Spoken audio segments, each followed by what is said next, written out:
Hello, this is the video for Stage 11, Objective 3, finding critical values on a closed interval.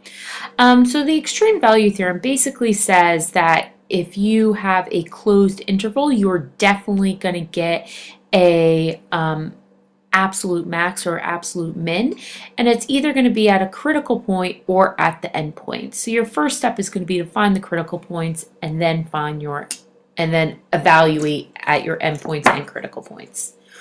Okay, so for the first example, we're finding our critical points by finding f prime.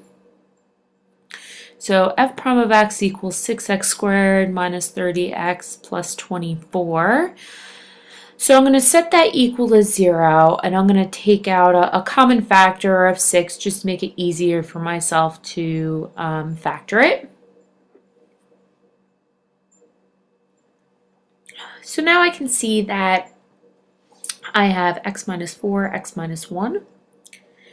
So my two critical points are going to be at x equals 4 and x equals 1. There's no place that the function that f prime doesn't exist, so I'm not getting any critical points from that. Now what I'm going to do is I'm going to set up a chart. Okay, the absolute max value and the absolute min value is the highest y value. So I'm going to look at my endpoints, which are 0 and 6. So I'm going to put those into my table. And then remember we said that the absolute max or min could occur at the critical points. So I'm also going to put my critical points into my chart as well. So I'm not looking at every value between 0 and 6. I'm just looking at the critical points between 0 and 6. Now remember that the y here is the y value of your original function. Okay, so the y is my original function. So I'm plugging in the endpoints and the critical points into my original function to find the highest y and the lowest y. Okay, now I could do this on my calculator very easily. I put in the original equation, so not the derivative, the original equation. Okay, and just type it in.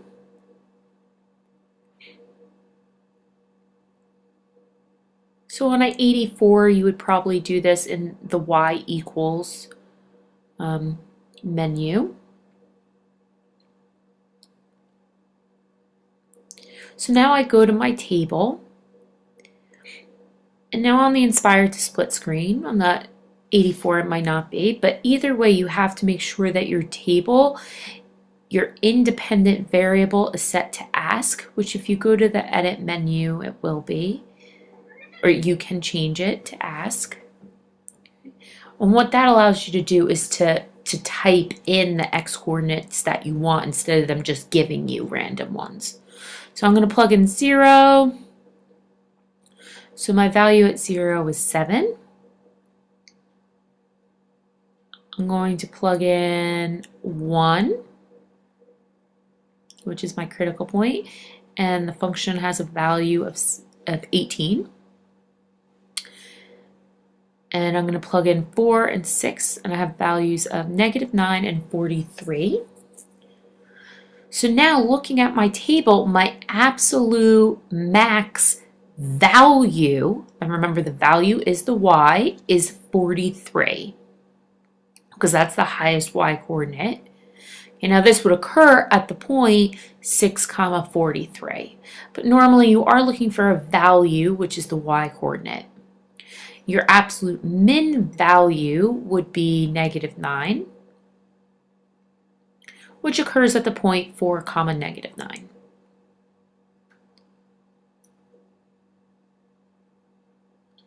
Okay, so let's look at another example. So this one we're going to have to take our derivative. Our derivative of 1 is just going to be 0. And then the derivative of x minus 1 to the 2/3, I'm going to use my chain rule. So I'm going to get -2/3 x minus 1 to the -1/3 times the derivative of the inside, but the derivative of the inside is just 1 here. Now I'm going to write this as a quotient because me personally, I find it easier to look for the critical points when it is a quotient instead of the negative exponents. Now I look and say, okay, well, there's no place that this is going to be equal to 0. But the bottom could be equal to 0, making f prime not exist. So therefore, a critical point does exist when x minus 1 equals 0, or when x equals 1. So my only critical point is at x equals 1 for this particular problem. Now I'm going to set up my xy table. Again, I'm going to put in my endpoints, which are -1 and 2. So -1 and 2. And I just write there so I remember this is my endpoint, 2 is my endpoint. Okay, and now I'm going to use my critical point 1, which is between -1 and 2. So 1 is my critical point. So now again, I'm going to go to the calculator. I'm going to plug these endpoints and the critical point into my original function. So I'm going to put my original function into my calculator, not my derivative.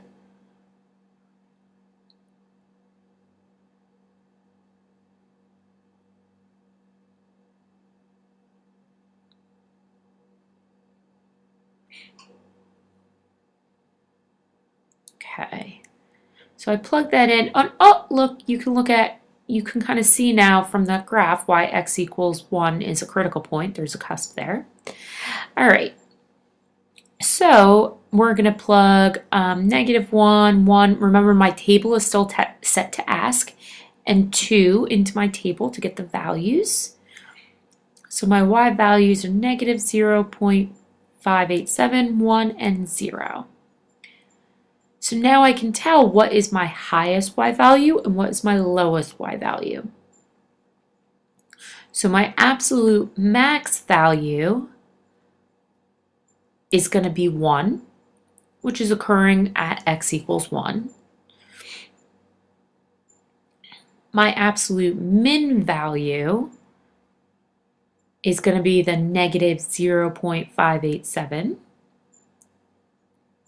which is occurring at -1, -0.587.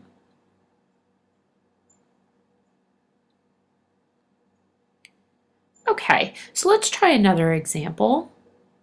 So here I'm going to take my derivative. My derivative of x squared is 2x minus 8 times the derivative of the natural log of x is 1 over x. Okay. So I set this equal to 0 so I can find my critical points. And I'm going to move the 8 over x over to the other side. I'm going to multiply both sides by x. Now another important thing to remember here is that I do actually have a place where f prime doesn't exist, and that's going to be when x is equal to 0. Because you have that 8 over x, so if you plug the x equals 0 into my original derivative, it wouldn't work. Okay, so I continue solving though for my other critical points, and I get x is equal to plus or minus 2. So I have critical points at 0, 2, and -2. Because that's where f prime equals 0 and where f prime doesn't exist. Now I do my table. My interval here is 1 to 4, so my endpoints are 1 and 4. So now I'm going to look at my critical points, and I'm only going to choose the ones that are between 1 and 4. So actually the only critical point I'm going to take is the positive 2. Because it's the only one between 1 and 4. Now I'm going to go back. I'm going to plug these values, these endpoints and the critical point 2 into my original function.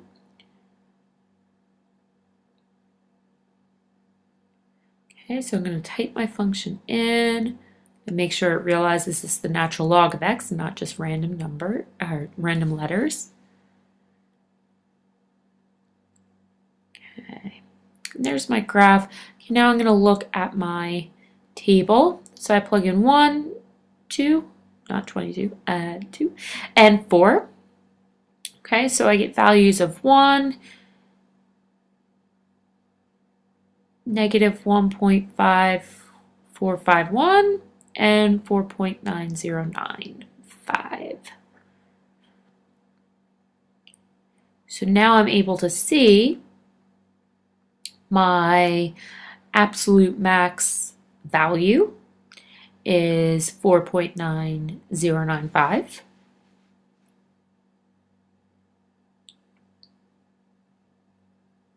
Which is occurring at that point, 4 comma, that value. And then my absolute min value is occurring at, is negative 1.5451, which is occurring at x equals 2.